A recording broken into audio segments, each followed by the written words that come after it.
Now, concerns have risen over the advent of a new COVID-19 in the country, currently being referred to as the third wave, and the emergence of new COVID-19 variants all over the world. But how is this new spike different from that of the second wave? And has the emergence of new variants played a major role in the spike? Our reporter Zainab Mohammed with more.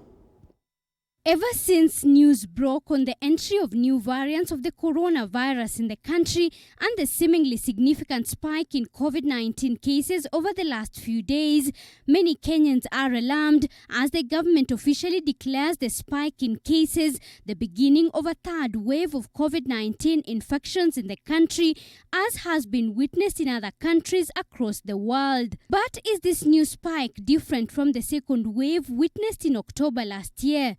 Comparing statistics of the first 10 days of the third and the second wave, data from the Ministry of Health shows a rather similar steady case graph in both waves.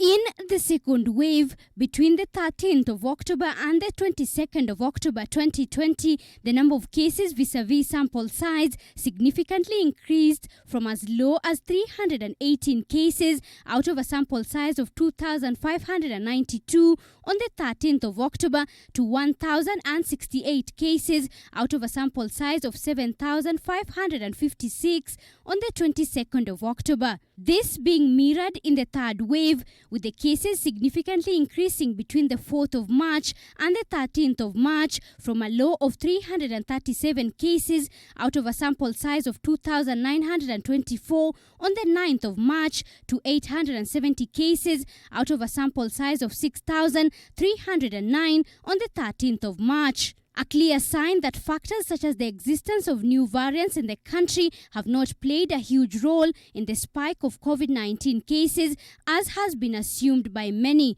What is, however, notable is the number of cases vis-a-vis sample size in the last 4 days of the third wave, signaling a significant spike should the trend continue in the subsequent days. According to the Ministry of Health, in the last 4 days, the average caseload has been a little over 800 out of a sample size of slightly above 6,000, a huge number should the previous caseload statistics be anything to go by.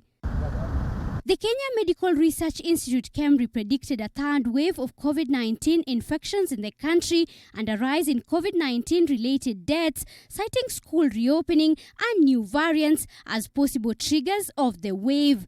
Zainab Mohammed, TV47.